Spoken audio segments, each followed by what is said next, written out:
masih bersama kami dalam Berita Sulawesi Tengah. Untuk Anda yang baru saja bergabung, kembali kami siapkan 3 berita utama hari ini. Sejumlah rumah dan fasilitas umum rusak diterjang angin puting beliung di Kelurahan Tabalu, Kabupaten Poso.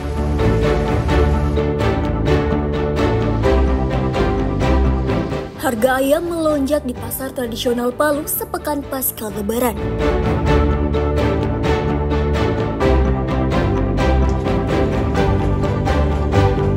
Lebaran Mandura menjadi tradisi umat Muslim Palu setiap usai Idul Fitri.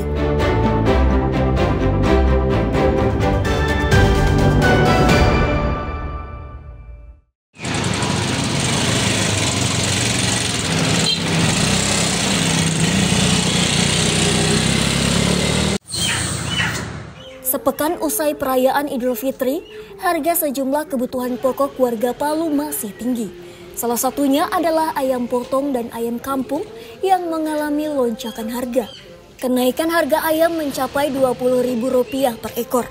Dari pantauan di sejumlah pasar tradisional, kenaikan harga ayam telah berlangsung sejak bulan Ramadan.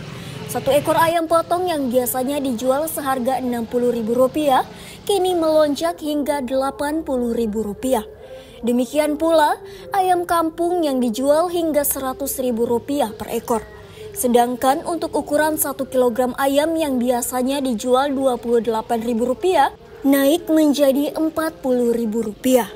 Melonjaknya harga ayam tersebut selain karena stok yang berkurang, juga dipengaruhi tingginya permintaan konsumen di pasaran.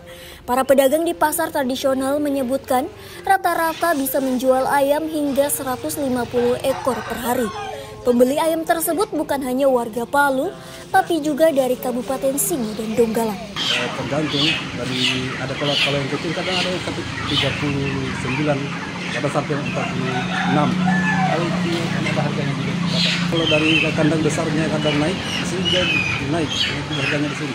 Oh, berarti sekarang ini lagi naik atau lagi turun? Naik ya? Naiknya dari harga 40 sampai 80 ke atas. Sekarang sudah naik. Itu naik ya? Iya, sudah naik sekarang harga ayam. Kalau ini ayam kampung sendiri nih berapa? Kalau ayam kampung dia tergantung dari besar kecilnya itu sampai 100 lebih 100. Kenaikan harga ayam ini diperkirakan masih berlangsung, apalagi masih dalam momen Lebaran. Meski harga ayam melonjak, namun permintaan konsumen tetap meningkat. Julianus K. melaporkan dari Palu.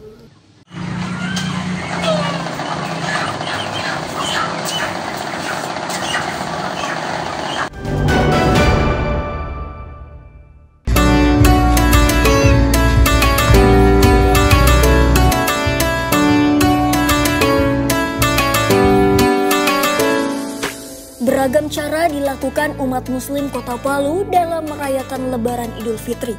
Salah satunya dengan menggelar tradisi Lebaran Mandura. Tradisi ini digelar setiap tahun sepekan di awal bulan Syawal. Disebut Lebaran Mandura karena warga menyajikan beragam kuliner berbahan beras ketan dicampur santan dan dibungkus daun pisang. Masyarakat suku Kaili di Palu menyebutnya dengan nama Mandura. Kuliner ini disajikan bersama dengan opor ayam maupun daging sapi. Berbeda dengan cara leluhur, Lebaran Mandura kini dirayakan secara terbuka dan melibatkan orang banyak. Pemerintah Kota Palu mengemasnya dalam bentuk festival kampung baru. Puluhan stand berjejer dan menyajikan kuliner Mandura. Kegiatan yang berlangsung Minggu hingga Selasa malam ini diserbu pengunjung. Mereka ingin menikmati kuliner yang hanya bisa didapatkan setiap Lebaran. Ada burasa, mandura, ada sayur ikan, sayur ayam, kari ayam. Iya, kayaknya begitu karena kan memang ini acaranya Lebaran Mandura, jadi agak sama begitu jalannya Mandura. Semoga kedepannya makin rame, makin sukses lah. Selama beberapa tahun terakhir, Festival Kampung Baru yang menjadi bagian tradisi Lebaran Mandura digelar di Kelurahan Baru, Kecamatan Palu Barat. Lokasi ini sekaligus menjadi ikon Mandura Kota Palu. Lebaran Mandura sendiri dilaksanakan pada 7 Syawal, artinya pasca Lebaran. Pasca Lebaran itu kita biasanya melaksanakan puasa Syawal selama 6 hari. tepat di 7 Syawalnya itu kita langsung melaksanakan Lebaran Madura. Setelah itu dilaksanakan Lebaran Madura, jamaah atau tamu undangan yang ada di Masjid Jami setelah melaksanakan Lebaran Madura itu berjalan menuju arena Kampung Baru Fair. Seperti itu. Tradisi Lebaran Madura yang digelar setiap tahun kini digelar tidak sekadar ajang silaturahmi sesama umat muslim, tapi sekaligus untuk promosi budaya dan upaya untuk melestarikan tradisi suku Kaili. Syahrul Syahriar dan Syamsiar melaporkan dari Palu.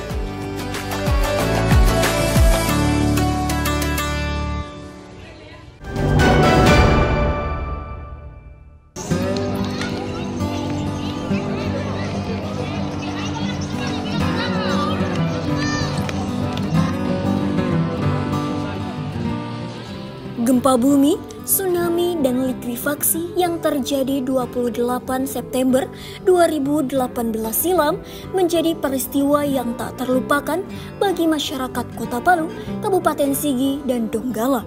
Apalagi bencana tersebut menelan ribuan nyawa manusia. Untuk mengenang bencana likuifaksi yang terjadi lebih 6 tahun silam, pemerintah Kabupaten Sigi membangun sebuah monumen di Desa Lolu, Kecamatan Biromaru. Monumen bernama Taman Likuifaksi ini sekaligus menjadi simbol kekuatan dan ketahanan masyarakat dalam menghadapi bencana. Sejak diresmikan pertengahan Februari lalu, Taman Likuifaksi Sigi kini menjadi tempat rekreasi favorit warga. Saat libur atau akhir pekan, lokasi ini ramai dikunjungi baik anak-anak, dewasa, hingga orang tua. Ada yang sekadar datang melihat relief monumen tersebut, ada pula yang berolahraga sambil menikmati udara segar di sore hari. Para pengunjung bukan hanya warga Kabupaten Sigi, tapi juga dari Kota Palu. Mereka senang bisa rekreasi sambil berolahraga di lokasi yang hanya berjarak 15 km dari Kota Palu ini. Pengunjung bisa sepuasnya tanpa dikenakan pungutan alias gratis. Untuk mengingat bagaimana kejadian gempa terdahulu, bagaimana tsunami yang ada di Kota Palu, bagaimana likuifaksi, ini sangat memotivasi bagi kita semua untuk mengingat bagaimana kita jaga sama-sama ini taman ini supaya di masa depan nanti akan orang ingat lagi, akan anak-anak kita yang di masa depan akan mengingat atau mengetahui bahwa kejadian likuifaksi atau tsunami seperti ini dulu. Kalau menurut saya taman ini sangat bagus karena kita bisa jogging. Selain dari itu kita bisa menikmati suasana yang ada seperti pemandangan. Terus kita juga di sini bisa menikmati UMKM yang ada. Kita bisa jajan-jajan atau refreshing otak lah. Keberadaan Taman Likuifaksi selain menjadi edukasi dan pengingat akan bencana September 2018 silam, juga disiapkan menjadi kawasan ekonomi baru bagi masyarakat Sigi.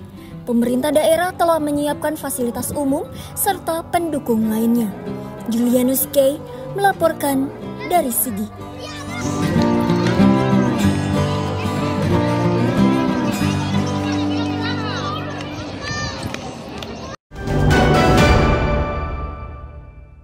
Informasi tadi mengakhiri jumpa kita dalam rangkaian berita Sulawesi Tengah. Atas nama rekan kerja yang bertugas, saya Angel Risma mengucapkan terima kasih atas kebersamaan Anda. Selamat beraktivitas dan sampai jumpa. Songgong Puasi, Tabe.